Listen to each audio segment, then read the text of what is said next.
ஒரு கிளாஸ் எடுத்துக்கோங்க. அதில் 50% வாட்டர் ஊற்றிக்கோங்க. 25% ஆயில் ஊற்றிக்கோங்க.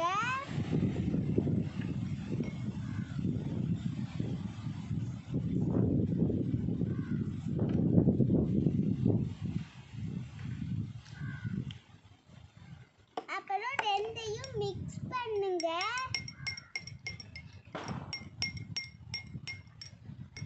இப்போ பாருங்க, ஆயில் வந்து மேலே இருக்கு, வாட்டர் வந்து கீழே இருக்கு.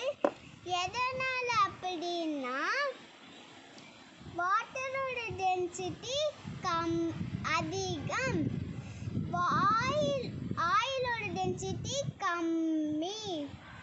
அதனால தான் ஆயில் மேலே இருக்கு, வாட்டர் கீழே இருக்கு.